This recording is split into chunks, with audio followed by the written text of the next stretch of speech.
I have zero expectation of the people around me working as hard as me. Zero. Because they're not being compensated at the same level.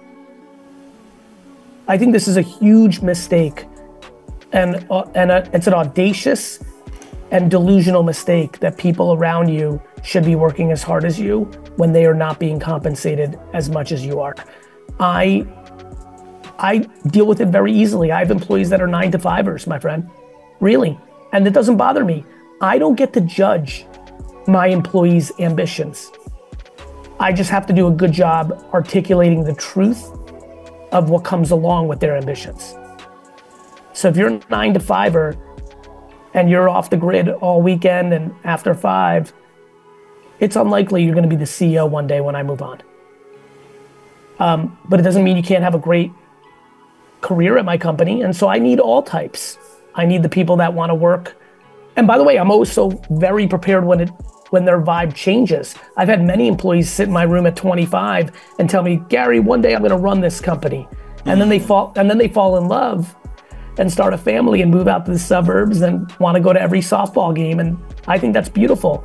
And then all of a sudden title and comp start to slow down for that person and somebody might lap them, and that's okay too. Like, I don't judge how people wanna live their life. I'm just responsible for being articulate, candorous, respectful, kind. And so I'll be honest with you, I've never struggled with the level of work ethic or tenacity or even capability of the people around me.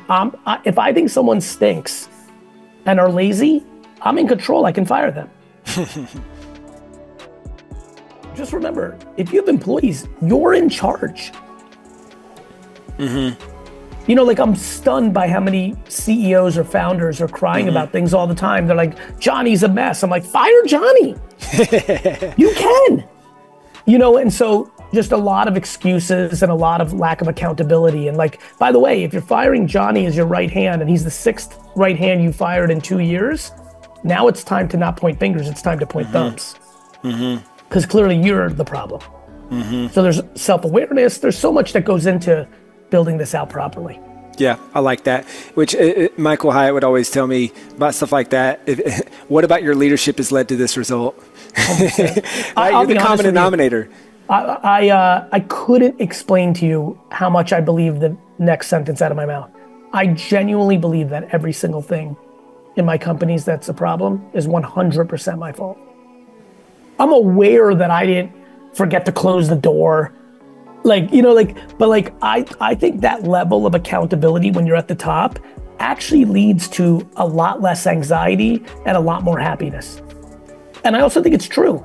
I hired the person that left the door open, or I hired the person that hired the person that left the door open.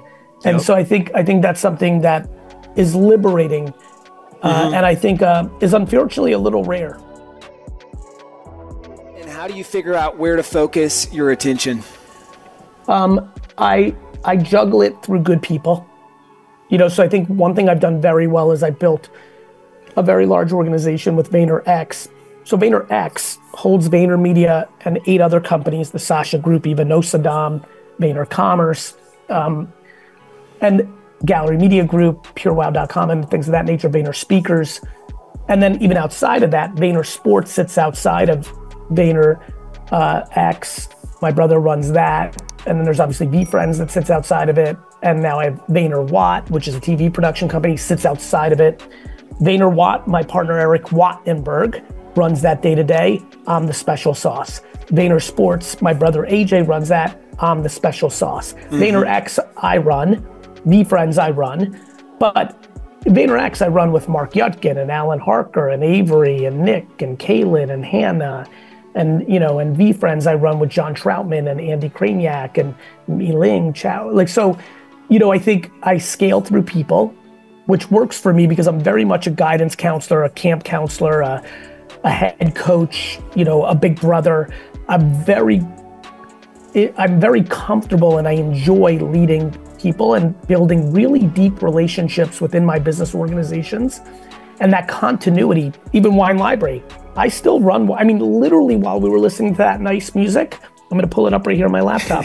I texted my best friend Brandon something about today's wine text. By the way, if you like wine, winetext, text.com, sign up for it. I texted him something about it, and he's running the wine store day to day, somebody I've known since I was 14, but I'm still very involved. Because it's my family business, it's kind of my first love. And so, I think I do it by having great people around me. And then how do I focus? Anybody who's watching this who has 3 or more children is gonna know what I'm gonna say. You're only as happy as your most unhappy child. Same with me running 10, 15, 20 businesses. I'm just kind of watching them, and wherever I need to help is where I'm at. Whether that's extreme offense or extreme defense, right? So the way I view it is extreme offense, extreme defense. Either, oh my God, we've cracked something, let's go all in, and that's gonna eat up a lot of energy, or we're in trouble, let me go all in. So think of it as a boat. Uh-oh, there's a hole in the boat, I gotta go put my finger in it. Or a boat race. Uh-oh, I see a path where we can beat every other boat. I'm gonna go jump and take the wheel and put my foot on the pedal, and that's how I run my world. I would argue I'm not only the CEO, I'm even the COO in a lot of my companies. But that is not because I'm trying to maximize money. I'm trying to maximize happiness. For me, running businesses day to day is my great joy. I would rather run my businesses than go skiing or play golf or go scaling, right? So Dan's advice is for a lot of entrepreneurs who actually have businesses predominantly to make money, to then go spend it on things they enjoy more. A yacht, trips, whatever that may be, fancy cars. I think I'm in a smaller group of people where, I've got VaynerX, for context of this audience, is 2,500 people in a $330 million revenue business. So it's a big business, just that one. But I get enjoyment out of being the COO in a world where I understand what Dan's saying. Like, a lot of people are like, become the chairman of the board, Gary, go do bigger things, make more money. I'm like, yes, I understand, and that's very good advice, it's not bad advice. But they don't understand me. I enjoy the HR, the challenges of restructures. I've got a lot of COO DNA in me. I've got much more COO DNA in me than chairman of the board DNA. Right, I'm the CEO, but I go down to be COO way more than I get excited about one day being chairman. In fact, I hope I'm never the chairman only of my companies. I hope that the day I take my hand off the wheel is the day I die.